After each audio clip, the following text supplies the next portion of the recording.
Oh frig, tow wrecker's got a flat. Yeah,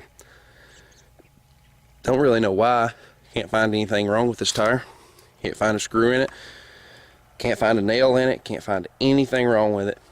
I've looked and looked. Well, it went down back in about, I don't know, March, April. Well, put some tire slime in it. Pumped it back up, drove it some. Hadn't leaked down all year until recently. Well, I've let it sit here about a week and a half, 2 weeks flat, which is bad. Bad, bad, bad. Well, the air compressor's clear at the house. We don't want to drag the air compressor out here, do we? Do we want to fool with putting air in an air tank? Nah. Do we want to use one of those little portable plug it in the cigarette lighter? Nah, we don't want to do that either. We are going to fill it with CO2.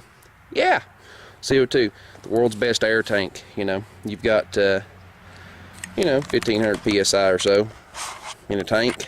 Works like a charm. I actually use this to flush out air conditioning systems. Use nitrogen, after the fact, but you can use CO2 to get real dirty, nasty stuff out. It's a whole lot cheaper than nitrogen. Yes, everybody's gonna say, why didn't you put nitrogen in your tire? Why didn't you put nitrogen in your tire? Well, your tire is gonna leak. It's pretty obvious. So we're not gonna put nitrogen in it. It's a waste of money. Regular air conditioning setup, yep. But this will push your valve core and you can just hold it on there and it works like a charm. So I'm gonna kind of balance on my knee and see if you can see anything, and we're gonna put some air in this tire, or CO2 so to speak. See, it's not the easiest thing in the world, but it works. Pump this tire right up. It takes a little effort to hold that on there because you're dealing with pressure, but that's not what I normally use it for, but it will pump a tire up.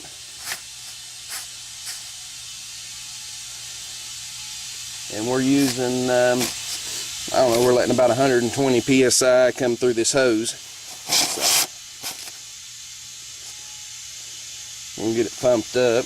We're not going to gauge it, we're just going to pump it up for now. Just get it up off the ground.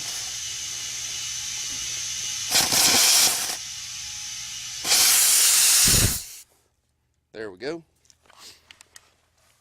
It's pumped up. It's probably a little low. I know it's not overfilled, so that's how the rednecks pump up their tires. They use things that are easy and close. Just remember, if you use CO2 for these things, CO2 can kill you in concentration because it's what's in the air you breathe. A lot of it is carbon dioxide, but it's not all carbon dioxide. And of course, I've lost my valve cap, so that's probably not helping matters any either. So anyway, well, that's redneck ways of pumping up a tire. It's the best air tank you could ever have.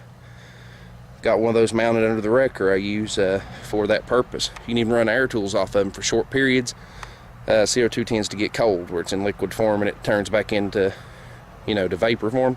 It tends to get cold, so, it can freeze up an air tool, but, as you can tell, it's froze up that valve stem.